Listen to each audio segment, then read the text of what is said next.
21 সদস্যের এই ক্যাবিনেট দিয়ে রাষ্ট্র চলবে না। আমি চ্যালেঞ্জ করে বলতে পারি চলবে না, তারা ব্যর্থ হবে, সফল হবে না। এখানে অনেক যোগ্য লোকের আরো দরকার আছে। আমরা প্রথম যখন হোম মিনিস্টার সাকত সাহেব ছিলেন, তার সাথে আমরা মিটিংয়ে পরিষ্কারভাবে বলেছিলাম তৃণমূল পর্যন্ত আইন শৃঙ্খলা পরিস্থিতি নিয়ন্ত্রণ করে পুলিশকে স্বাভাবিক করেন। বলছেন আজকে ভোক্তা অধিদপ্তর পুলিশ পায় নাই, কোনো থানায় পেট্রোল নাই, মানে পেট্রোলিং এর যে পুলিশ থাকে টহলে মুভমেন্টের উপরে রিজার্ভ, সেই পুলিশটা নাই। পুলিশের প্রায় 500-র মতো গাড়ি আপনার এই ঘটনায় পুড়ে গেছে বা নষ্ট হয়ে গেছে, তাহলে তার বের হতে গাড়ি লাগবে। তাহলে পুলিশকে ফাংশন করার জন্য এই পদক্ষেপগুলো নেওয়া হচ্ছে কিনা আমরা তো দৃশ্যমান কিছু দেখতে পাচ্ছি না। যে আজকে অভিযান চালাতে কেন ছাত্রদের উপরে ডিপেন্ড হতে হচ্ছে, আনসারদের ঠেকানোর জন্য কেন ছাত্রদের উপরে ডিপেন্ড করতে হচ্ছে। তো এখন প্রশাসনের মধ্যে এই যে 15 বছরে যাদেরকে প্রমোশন দিয়ে যোগ্যতা না থাকা সত্ত্বেও উঁচু পদে অধিষ্ঠিত করেছে, তাদেরকে রিমুভ করতে হবে। সেইটা এখন পর্যন্ত সব জায়গায় করা হয় নাই। হ্যাঁ, সময় লাগবে, কিন্তু ফাংশনটা তো করাতে হবে পুলিশকে। এখন পর্যন্ত পুলিশি ব্যবস্থা ফাংশন করছে না, এটা খুবই অশনি সংকেত, খুবই অশনি সংকেত।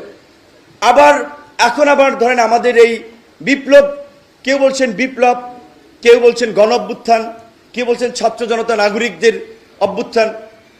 তো এখন সেটা নিয়ে এবার যারা একটু বুদ্ধিভিত্তিক লাইনে আছেন, নানান ধরনের ডিবেট আছে, বিতর্ক আছে। কেউ বলছে সংবিধান ফেলে দাও, প্রেসিডেন্টকে সরিয়ে দাও, নানান ধরনের একটা কথাবার্তা বলছেন। রাষ্ট্র চালাতে হলে ধীর স্থির বুদ্ধিতে চলতে হবে, এখানে আবেগের জায়গা নেই। বাস্তবতার নিরিখে চিন্তা করতে হবে যে আপনার এই গভর্নমেন্টকে ইন্টারন্যাশনাল কমিউনিটি কিভাবে নিচ্ছে, দেশের আইন আদালত বা রীতিনীতির সাথে কতটুকু কিভাবে সাংঘর্ষিক হচ্ছে, অনেক কিছু মাথায় রেখে কিন্তু পলিসিগুলো নির্ধারণ করতে হবে।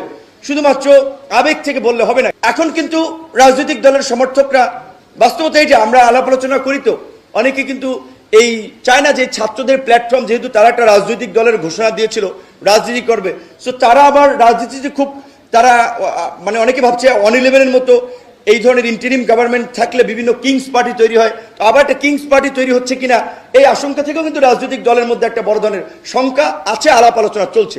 সেই কারণে এখন কিন্তু ছাত্রদের কাজে আবার রাজনৈতিক দলগুলো আগের মতো আনকন্ডিশনাল সমর্থন কিন্তু দিতে চাচ্ছে না। বাস্তবতা কিন্তু আপনাদেরকে রিয়ালাইজ করতে হবে। আমি মনে করি এই সরকারকে যদি স্টেবল করতে হয়, এই সরকারকে যদি ফাংশন করাতে হয়, এবং যে মানুষের যে প্রত্যাশা রাষ্ট্রের মৌলিক সংস্কার, সেটার জন্য এই সরকারকে জাতীয় সরকারের রূপ দিতে হবে।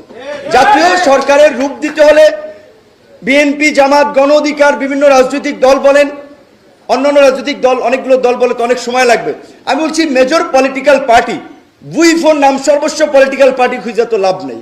যেগুলোকে মেজর মনে করা হয়, যে যাদের অ্যাক্টিভিটিস আছে, যাদের ফাংশন আছে, যাদের গণতান্ত্রিক আন্দোলন সংগ্রামে ভূমিকা আছে, তাদের থেকে প্রতিনিধি নিয়ে, এটা 21 আছে, এটাকে 31 করা যেতে পারে আরো 10 জন নিয়ে, এটাকে জাতীয় সরকারের রূপ দিলে তাহলে যদি স্টেবল হয়। নাহলে এই যে রাজনৈতিক দলের সাথে এই যে প্রতিনিধিত্বশীল আপনার অংশের সাথে যে সরকারের একটা সন্দেহ সংশয় তৈরি হচ্ছে, এটা কিন্তু সরকারের জন্য ভালো না।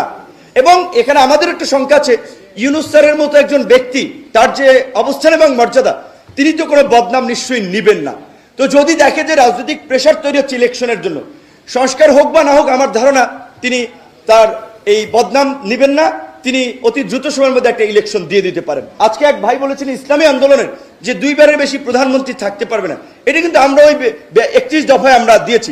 এমনকি আমাদের দল ঘোষণা হয়েছে 21 সালে, আমাদের দলের গঠন এই ঘোষণাপত্রে আমরা কর্মসূচিতে বলে দিচ্ছি যে একই সাথে একই ব্যক্তি দলীয় প্রধান এবং সরকার প্রধান থাকবে না, একই ব্যক্তি 2 বারের বেশি প্রধানমন্ত্রী থাকবে না।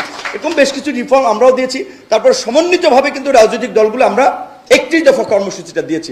এই যে পতিত স্বৈরাচার, তাদের হাতে লক্ষ লক্ষ কোটি টাকা রয়েছে, টাকা দিয়ে এই টাকা দেশকে অস্থিতিশীল করার কাজে ব্যবহার করবে।